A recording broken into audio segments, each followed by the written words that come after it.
Well, this recession is going to be here for a lot longer than most, and by the time it ends, unemployment rates could be setting a record. Now, the way we measure unemployment now, we may never beat the record set in the 1930s, because just like we no longer accurately report on the inflation rate, we also no longer accurately count all the unemployed people as being unemployed. So it's going to be very hard to officially match the numbers of the 1930s, although unofficially we could easily exceed the levels of unemployment that we had during that depression, in the depression that I believe has already started. And in fact, a lot of other markets are also providing evidence that people have shifted their focus from being worried about inflation to being worried about recession. We had a big drop in bond yields today.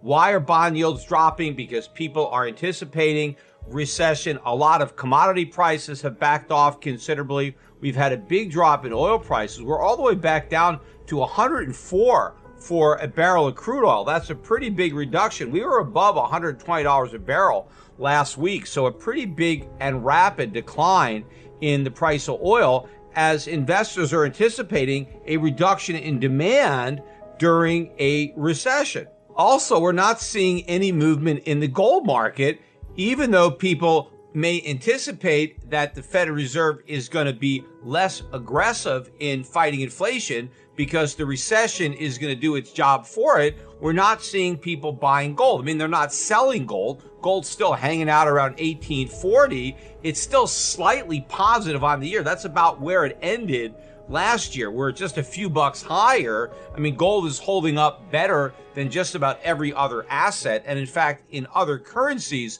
gold has gained because the dollar is up quite a bit on the year. And so that means the price of gold is up quite a bit in other currencies. So gold has done an okay job so far in 2022, especially relative to other assets.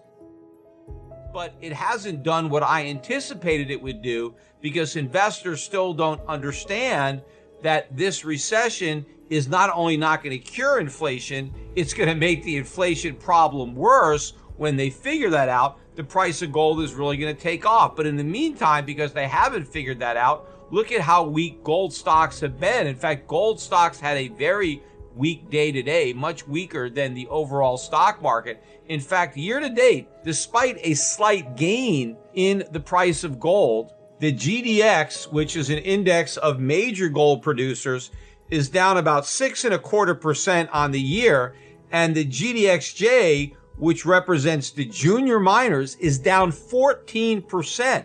Now, I think what happened is a lot of people who bought some of the gold stocks because they correctly anticipated inflation would be a problem. Well, now that it is a problem, they're looking to take profits, and there's not a lot of people who want to take the other side of that trade because people are not worried about future inflation. They're worried about the Fed fighting inflation, which they think is bad for gold, and they're worried about the Fed winning its fight against inflation, having a recession, and so there's no need to worry about inflation in the future. So there's no need to buy gold stocks today as a hedge against future inflation, which isn't going to exist. But again, the market is completely wrong on this, and this is what opens up the opportunity for investors who actually understand what most investors are still oblivious to. But when it comes to market volatility, since my last podcast, nothing tops what happened in cryptocurrencies with Bitcoin, with Ether. We had a huge crash over the 3-day weekend. In fact, it was a slow motion crash. It wasn't one of these collapses where Bitcoin dropped several $1,000s a coin, in 1 or 2 minutes. It was just a slow and steady decline over most of the weekend. In fact, I think we bottomed out on Sunday and then we had a rally. But the low that Bitcoin got down to was 17,800, something like that. When I recorded my last podcast, Bitcoin had rebounded from not quite touching 20,000 back up to 22,000. And you had a lot of people that were confident that that 20,000 number was going to hold because that was the high from 2017. And so people thought that that old high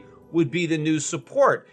In fact, during the whole 11 or 12 year history of Bitcoin, it has never gone below a previous peak. So every time Bitcoin has made a peak and then sold off sharply and then made new highs, the correction has never brought it below a previous peak until now. So Bitcoin has just done something that it's never done before, and that should be a wake-up call that maybe the game has changed and we are now in the permanent bear market for Bitcoin, that if you hold and hope, Bitcoin is not going to come back and make a new high. Before we continue, help us clicking that YouTube like button and subscribe now to our channel. This shows the algorithm that you valued this information. And it helps us spread that message.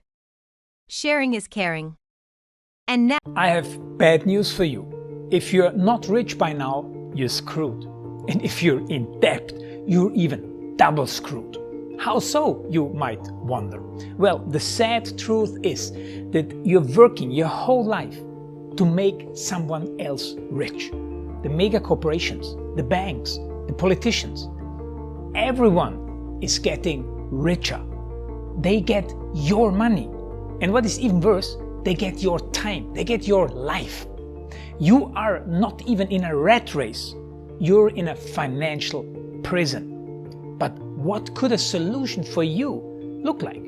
Honestly, I don't know, but I know what a solution for me would look like. It's very simple. I use whatever money I have and I multiply it with 1,000. This could make my life much easier and probably yours as well.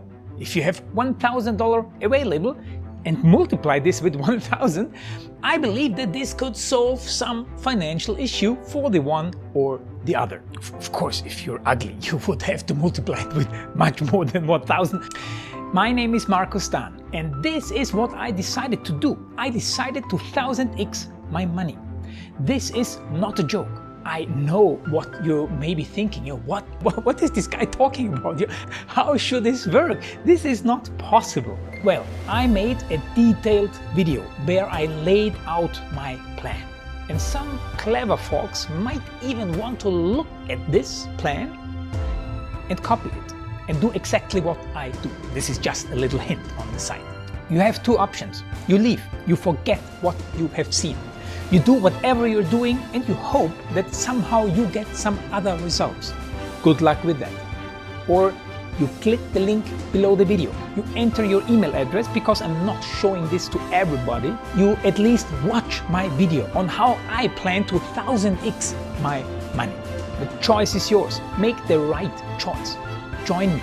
See what a different future you could have. See at least how I intend, how I plan to do the 1000x. So click on the link below, enter your email address, and I see you on the other side. Your Markus Dahn.